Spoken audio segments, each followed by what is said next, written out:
棉被会自己暖和吗？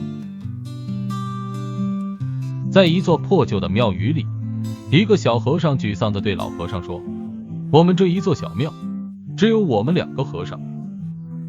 我下山去化缘的时候，许多人对我都是冷言冷语，经常说我是野和尚，给我们的香火钱更是少得可怜。今天去化缘，这么冷的天都没有人给我开门，化到的斋饭也少得可怜。师父，我们菩提寺要想成为你所说的妙语千间、终生不绝的大寺，怕是不可能了。老和尚披着袈裟，什么话也没说，只是闭着眼睛静静地听着。小和尚絮絮叨叨地说着，最后老和尚睁开眼睛问道：这北风吹得紧，外面又冰天雪地的，你冷不冷呀？小和尚浑身哆嗦处说道：冷呀，双脚都冻麻了。老和尚说道：那不如我们早些睡觉吧。老和尚和小和尚熄灭了灯，钻进了被窝。过了1个多小时，老和尚问道：现在你暖和了吗？小和尚回道：当然暖和了，就像睡在阳光下一样。老和尚道：棉被放在床上一直是冰凉的，可是人一躺进去就变得暖和了。你说是棉被把人暖热了，还是人把棉被暖热了？小和尚一听笑了：师傅你真糊涂呀，棉被怎么可能把人暖热了？是人把棉被暖热了。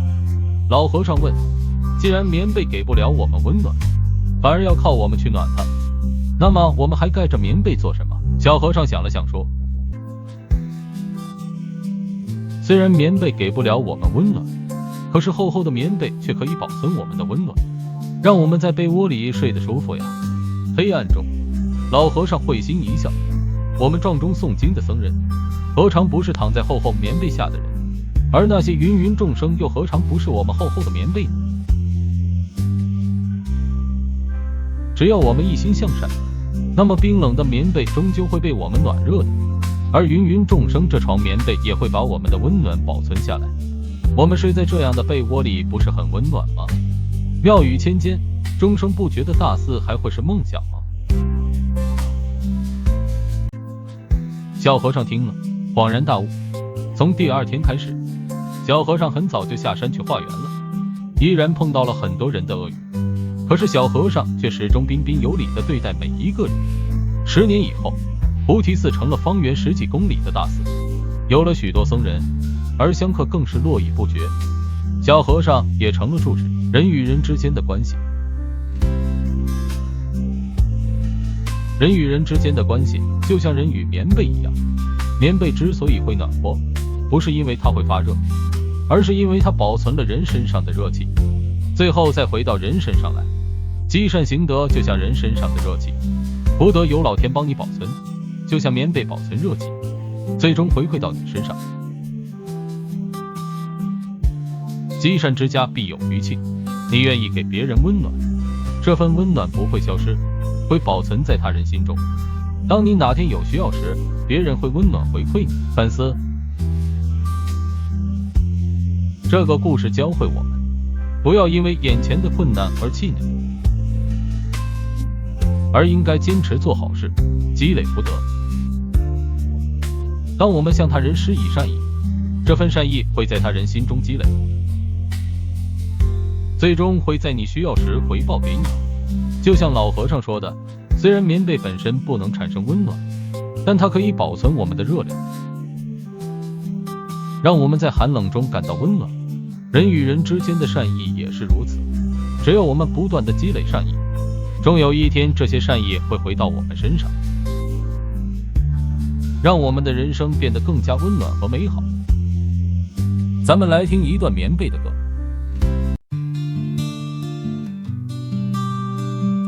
在那破旧的庙宇里，小和尚心里充满了迷茫。花园路上人情冷，香火钱少得让人心伤。棉被啊棉被，你是否会自己暖和？还是我们的热情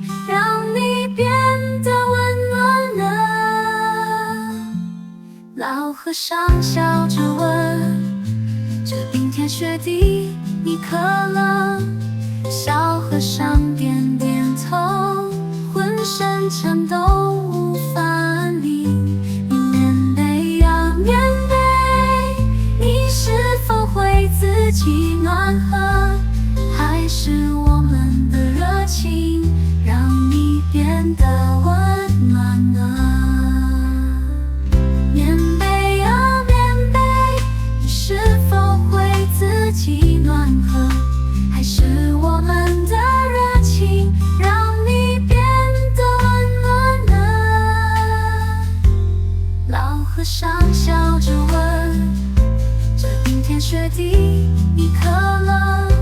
小和尚点点头，浑身颤抖无法理。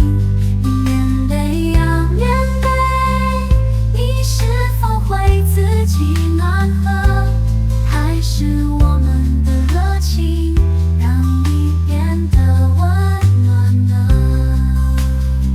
？10年后的菩提寺，众生不觉像活神，小和尚成了主持，心中坚信温暖的力量。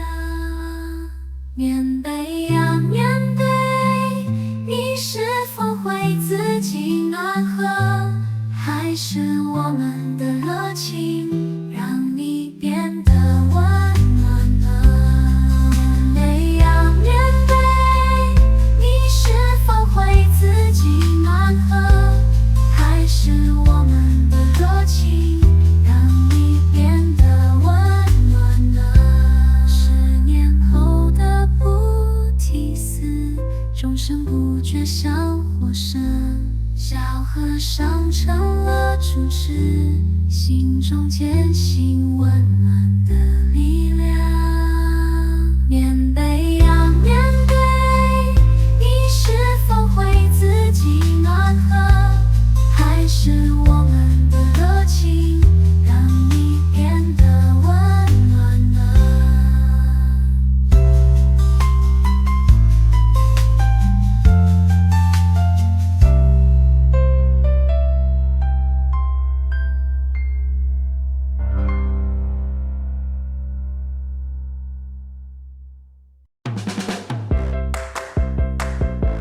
非常感谢您的观赏，喜欢我们的影片，欢迎开启好运四重奏，点赞、分享、订阅以及开启提醒小铃铛。